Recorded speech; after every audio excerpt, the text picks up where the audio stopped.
You're the best! The next day, Mom and Dad brought me to the camp. It was a big city, not far from ours. It was very noisy there.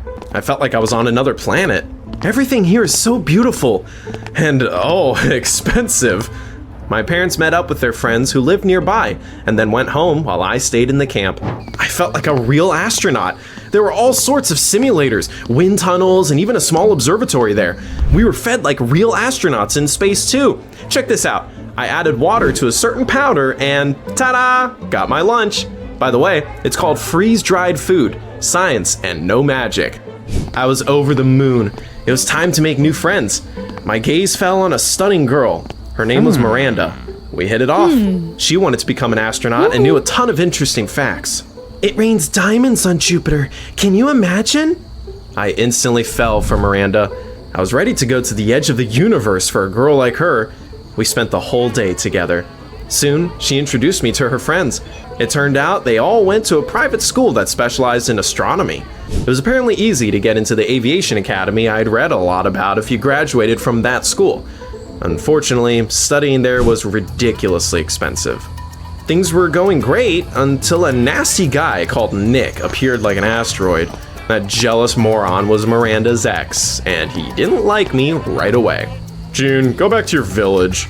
It's a small town, not a village, genius. What's the difference? Miranda's out of your league. She needs a guy with money. Someone like me. Got it? Yeah, you've got money, but no brains. What a tragedy.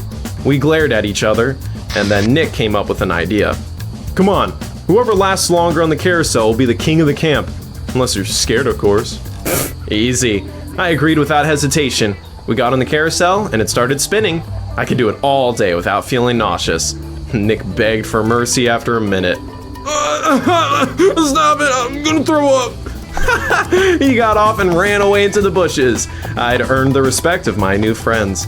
June, that was amazing. The rest of the week was awesome.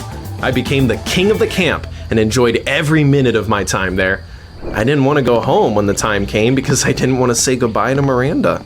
June, why don't you move to our city and transfer to our school? I'd love to, but my family doesn't have that much money. We exchanged numbers, and she kissed me on the cheek. I won't forget you, my space prince. That was it. My adventures were over, and it was time to get back down to Earth again. Polly asked me a million questions about the camp. Well, alien, how was it? I don't know why, but chatting with Polly was no longer as interesting as it used to be. I told my friend I wasn't feeling well and asked her to leave. Well, I hope you'll feel better soon, alien. See you at school. Quit calling me that, okay? We're not kids anymore. She looked hurt and left without a word. I don't know why I snapped at Polly. I'd changed a lot while I was at the camp. Now my friendly neighbors annoyed me. I didn't enjoy working in our diner anymore.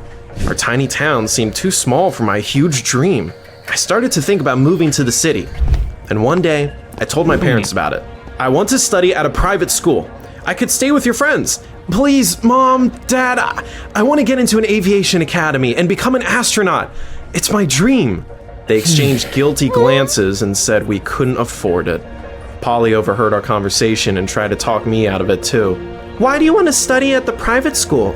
You can get ready for the exams here and get into the academy anyway. You don't get it. I left the diner, slamming the door on my way out. Then I texted Miranda, and she came up with a great idea. You can get a scholarship. All you need to do is pass the entrance exams. Why hadn't I thought of that? I revised a bit and did an online test that very evening. All that was left to do was wait for the results. I was so nervous I couldn't eat or sleep. I can't wait to leave this dump of a town. You came back from the camp a different person. She finally got it. I didn't know why Polly was upset. Striving toward my dream wasn't a bad thing. I was constantly checking my mail. One day, I was working at the diner and my phone was in the locker room. I wanted to see if I finally got the results during a break. And that's when I saw Polly with my phone in her hands. What are you doing? Oh, June, I was just wondering what time it is. Oh, I'll tell you what time it is. It's time to mind your own business. With those words, I snatched the phone out of her hands and Polly ran away, red as a tomato. That evening, I was chatting with Miranda when I finally got an answer from school. I opened it with trembling hands. Dear June Wang, blah, blah, blah. Unfortunately, you have not scored enough points to get the scholarship. What? I can't believe it! I was so upset that I almost threw my phone into the wall. Was it time to wave goodbye to my dream? For the next few days, I felt like a total loser and didn't even leave my room. My parents tried to cheer me up, but I didn't want to talk to anyone. Then, Polly climbed a tree and knocked on my window. Knock, knock. We need to talk. Listen, I'm not in the mood for chatting. I wanted to ask her to leave, but Polly said it was important. And then, she told me that she had seen the email from the school on my phone. They were offering me a scholarship, but she didn't want me to leave, so she deleted that email and sent me a fake one. I can't bear to see you look so upset, so I decided to come clean. I'm sorry I lied to you. I couldn't believe she had done something so mean. I yelled at my friend and said I didn't want to be friends with her anymore. However, what mattered was I had done it. Hooray! Congratulate me! Soon I packed up and moved to the city. My parents' friends let me stay with them for a while. Of course, I had to find a part-time job as a pizza delivery guy to pay them. Miranda was ecstatic when she found out we would be classmates. Her ex still couldn't stand me and used every opportunity to pick on me. Hey, farm boy, you stink and look dumb. I wanted to snap back, but Miranda suddenly pulled me aside. June, baby, Nick is right. You live in a big city now and should change your wardrobe and hairstyle to look fashionable. Well, if she thought it was necessary. I asked my parents to send me some money and went shopping. I bought a brand new phone after I got my first salary.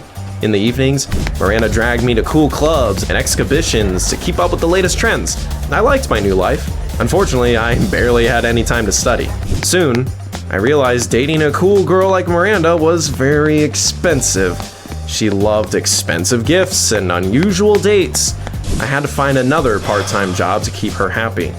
One day, Nick bumped me with his shoulder in the school hallway. What do you want? I'll get Miranda back, farm boy. Got it? From that day on, he showered her with gifts. Competing with that rich bastard wasn't easy. He had a cool car and could afford to buy anything in the mall. One day, it was raining buckets. Miranda and I walked out of school. Nick drove up to us and offered to give Miranda a ride home. Get in, Miranda. You shouldn't be outside in the rain. I have an umbrella, so Miranda will be fine, right? Actually, I don't want to ruin my hair. Sorry, June. Having said that, she got into the car. Nick hit the gas and deliberately drove through a puddle to splash me.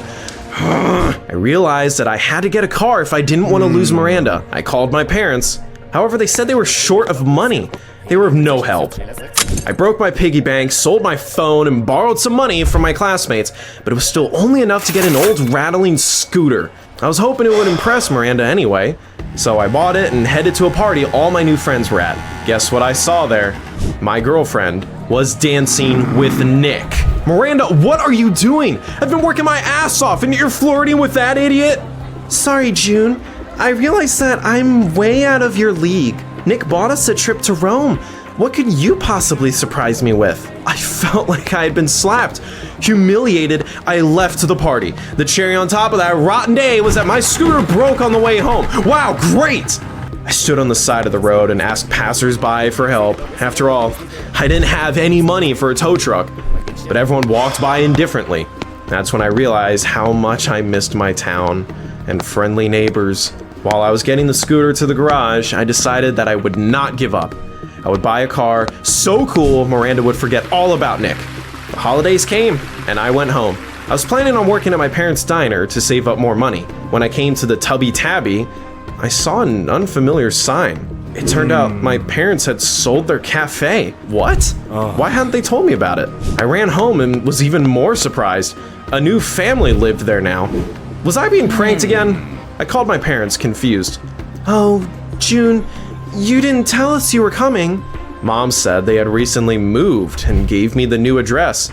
I was stunned when I saw our new house. It was a tiny shed. What is going on? I guess we can't hide the truth from you any longer. My parents told me that they had sold the diner and the house to pay for my expensive education. It turned out that I hadn't passed the entrance exams at all. The rejection email had been real. We saw how upset you were and decided to do everything to help you fulfill your dream. We even asked Polly to tell you she had forged the email. Had my parents been paying my tuition after all? I thought I got a scholarship. What a fool I was. My parents had made such sacrifices for me. And what had I done? Instead of studying, I'd been trying to impress Miranda and her rich friends. I realized that I had to fix everything and told my parents that there was no need to keep paying my tuition. I appreciate